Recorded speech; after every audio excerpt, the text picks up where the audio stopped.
Magandang hapon, magandang umaga. Ngayon po ay araw ng Martes, January 23, 2024. Update po muli tayo sa lagay ng panahon. Ngayong araw, patuloy pa rin po ang pag-iral ng amihan o northeast monsoon nakakaapekto ngayon sa northern Luzon ayon sa Pag-asa.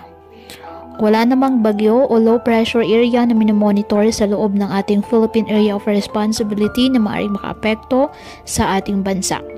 Samantala, dahil pa rin po sa pag-iral nga po ng amihan, nakataas ngayon ang gale warning sa Batanes, Cagayan, kasama ng Babuyan Islands, Ilocos Norte, Ilocos Sur at La Union, kung saan delikado pa rin ang pumalaot, lalo na ang ating mga kababayang mangingisda at may maliliit na sasakyang pandagat sa mga nabanggit po na baybayin. Ngayong araw, dahil sa amihan, ang Cagayan Valley, Cordillera Administrative Region, Aurora at Quezon, asahan na maulap na kalangitan na may mahihinang pag-ulan.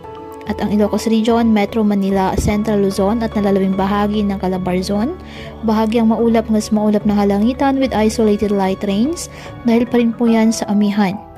Apektado naman ng mga localized thunderstorms ang nalalabing bahagi ng ating bansa. Kaya patuloy po natin na pinag-iingat ang ating mga kababayan sa banta po ng mga pagbaha at pagguho ng lupa at ugaliin na magdala palagi ng payong o kahit anumang panangga sa ulan sa tuwing lalabas ng ating mga tahanan. At yan po muna ang update sa lagay ng panahon ngayong araw. Muli patuloy po tayo na mag-ingat at palaging tandaan, God loves you.